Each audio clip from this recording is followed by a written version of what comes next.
Thank you very much.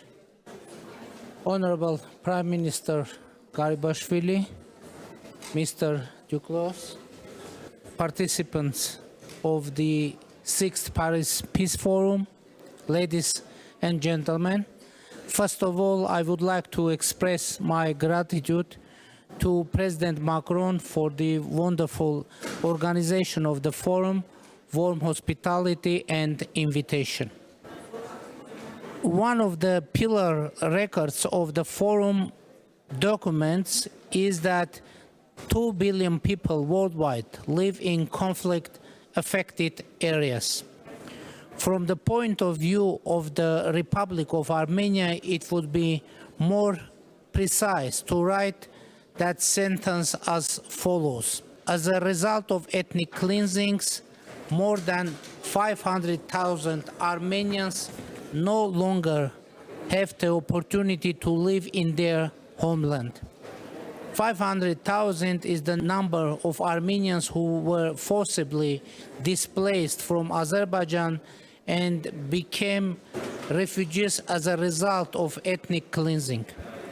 About 360,000 of them were forcibly displaced from Azerbaijan since the beginning of the 90s as a result of the Sumgait and Baku massacres and Armenophobia.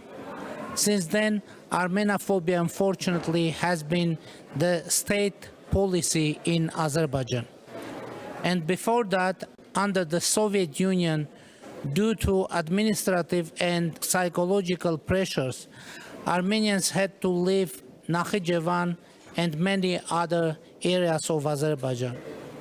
Around 26,000 Armenians flee Nagorno-Karabakh during the 44-day war of 2020.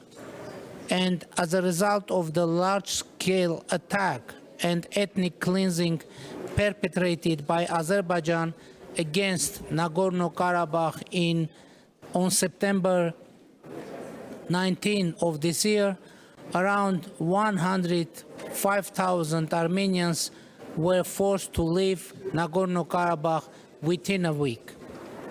For a long time, we have alerted the international community that such a prospect becoming more and more realistic, especially after the illegal blockade of the Lachin corridor in December 2022.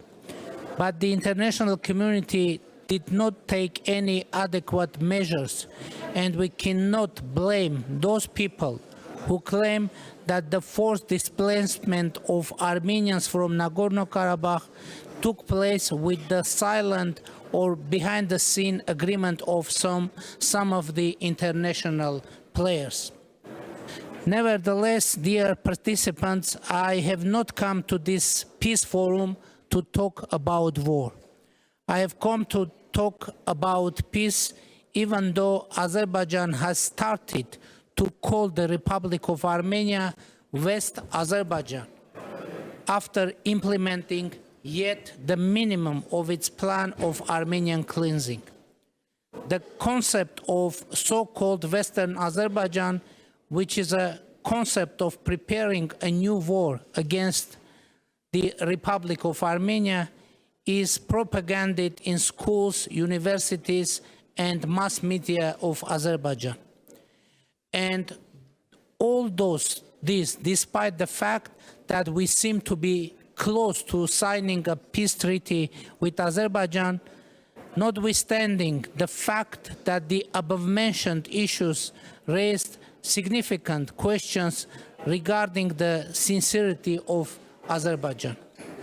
But it does not shake our commitment to the peace agenda, and we hope to sign a peace treaty with Azerbaijan in the coming months based on the following 3 principles agreed upon in the negotiations held in Brussels. Principle number 1. Armenia and Azerbaijan fully recognize each other's territorial integrity and sovereignty based on the understanding that Armenia's territory covers 29,800,000 square kilometers and Azerbaijan 600,000 square kilometers. Principle number 2, Armenia and Azerbaijan confirm their unequivocal commitment to the 1991 Almaty Declaration as a political framework for the delimitation. For your information, dear participants, Almaty Declaration was signed by the 12 republics of the Soviet Union on December 21, 1991. Under that declaration, the 12 republics of the former USSR, including Azerbaijan and Armenia, recognize each other's territorial integrity, sovereignty, the inviolability of existing, that is, administrative borders, and therefore the existing administrative borders between the republics of the Soviet Union become state borders. Principle number 3, future transport arrangements for unblocking transport and economic links in the region will respect the principles of sovereignty, jurisdiction, reciprocity, and equality of all countries. We reached an agreement on these principles during the negotiations with the President of Azerbaijan in Brussels, and these agreements were recorded in the statements of the President of the EU Council, Charles Michel, following the May 14 and July 15, 2023 trilateral meetings. French President Emmanuel Macron and German Chancellor Olaf Scholz also expressed their support for these principles, which is expressed in the quadrilateral statement of Granada signed by Charles Michel, Olaf Scholz, Emmanuel Macron, and me, and it happened last month. And if Azerbaijan doesn't reject those principles, it means that signing a peace treaty with Azerbaijan in the coming months becomes very realistic. Unfortunately, the President of Azerbaijan refused to participate in five-party meeting in Granada last month. The planned trilateral meeting in Brussels in October did not take place, and I have not received an invitation to the next meeting from Charles Michel. I hope our European partners are committed to their obligations.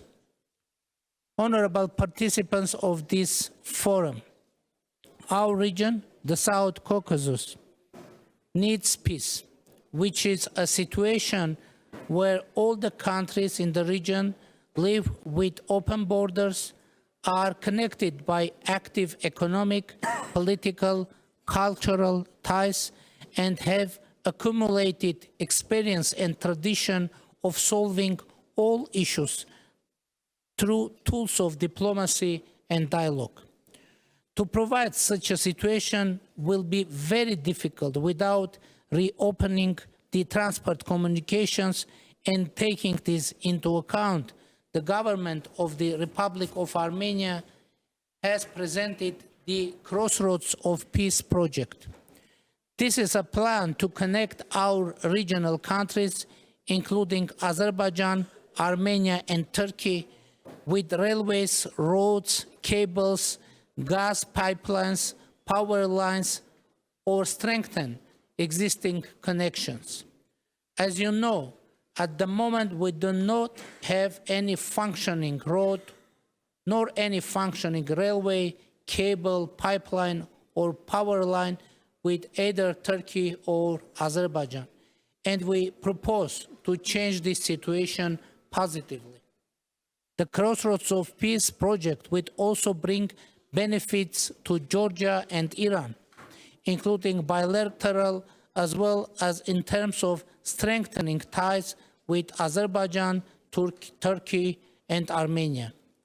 The details are provided in our Crossroads of Peace brochure, which is distributed to you, and I hope that we will be able to implement the project as a guarantee of stable and long-term peace in our region.